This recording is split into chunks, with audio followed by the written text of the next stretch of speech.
Hello everyone, welcome back to my channel. तो आज के वीडियो में हम देखने वाले हैं स्टैंडर्ड 8 हिंदी सुगम भारती पाठ चौथा, जो कि है श्रद्धा और प्रयास। आज हम इस पाठ के सूचना के अनुसार कृतियाँ करो, भाषा बिंदु और उपयोजित लेखन देखने वाले हैं। चलो तो फिर शुरू करते हैं। अब हम देखेंगे सूचना के अनुसार कृतियाँ करो। पहला प्रश्न है कृति पूर्ण करो। जीवन दृष्टि की प्रधानता में इन चीज़ों का सामंजस्य होता है। कौन सी चीज़ें होती है? श्रद्धा, बुद्धि, समझ, अनुभव, कल्पना, अभ्युपंग। अब हम देखेंगे दूसरा प्रश्न। एक वाक्य में उत्तर लिखो। किस रास्ते को तुरंत छोड़ देना चाहिए? बुद्धि ने जिस रास्ते को हीन, गलत और त्याज्य बताया, उस रास्ते को तुरंत छोड़ देना चाहिए। दूसरा प्रश्न है, बापूजी को अपनी जीवन निष्ठा से क्या प्राप्त हुआ? उत्तर क्या आएगा? गांधी जी कभी भी तकर्त नहीं हुए। अब हम देखेंगे तीसरा प्रश्न। लिखो। जीवन का व्याकरण, सामंजस्य, समव्यय, ज्ञान प्राप्ति के लिए आवश्यक, प्रयत्न करना, प्रयोग और कसौटी करने की तत्परता। अब हम देखेंगे चौथा प्रश्न। लेखक द्वारा बताई मुख्य बातें। सत्यनिष्ठा, आत्मनिष्ठा, अनुभवमूलक जीवन निष्ठा। अब हम देखेंगे भाषा बिंदु। निम्न शब्दों का वर्णन विच्छेद करो। जैसे विदा, व प्लस ई प्लस ध प्लस आ।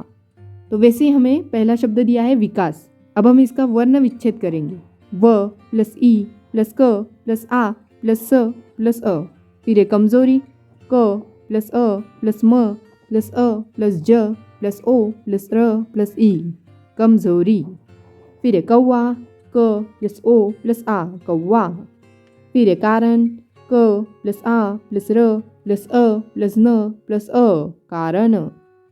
फिर है कैसे। क प्लस ए प्लस स प्लस ए, कैसे। फिर है जुगनू। ज प्लस उ प्लस ग प्लस अ प्लस न प्लस उ, जुगनू। अब हम देखेंगे आ।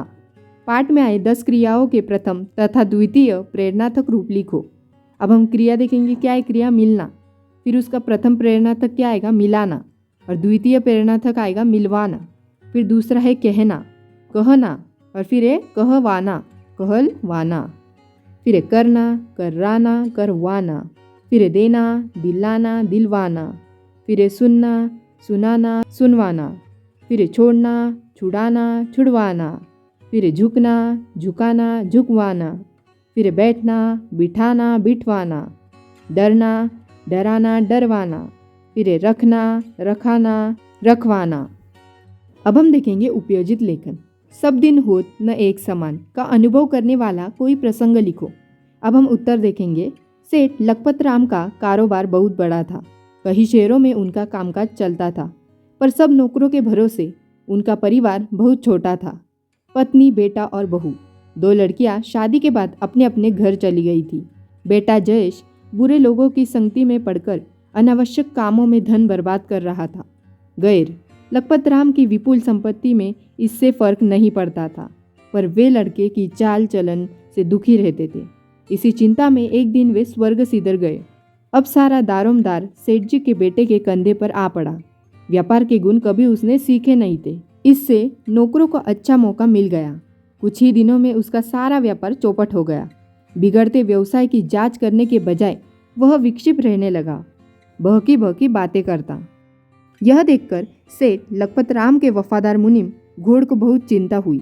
सेठ की मृत्यु के बाद चापलूसों के बहकावे के कारण जयेश ने मुनीम को किनारे कर दिया था, पर वह अपना काम निष्ठा से करता रहा।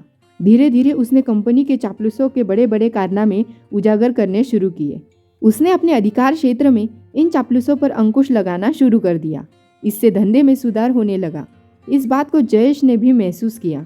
अब वह मुनीम जी से व्यापार के बारे में सलाह मशवरा करने लगा। मुनीम ने उसे समझाया कि घबराने की कोई बात नहीं है। समय सदा एक सा नहीं रहता। व्यापार में अड़चनें भी आती है, वे धीरे धीरे दूर हो जाएगी। जयेश की समझ में यह बात आ गई। मुनीम जी के सहयोग से उसने चापलूसों पर अंकुश लगाया शुरू कर दिया। इससे कुछ दिनों में ही सारे व्यापार पर उसका अधिकार हो गया। अब उसका कारोबार पहले की तरह ही चलने लगा। तो इस प्रकार आज हमने पाठ चौथा, जो कि है श्रद्धा और प्रयास, इसके सूचना अनुसार कृतियाँ करो, भाषा बिंदु और उपयोजित लेखन देखा। If you like this video, then please like, subscribe, share and also don't forget to comment. Thanks for watching.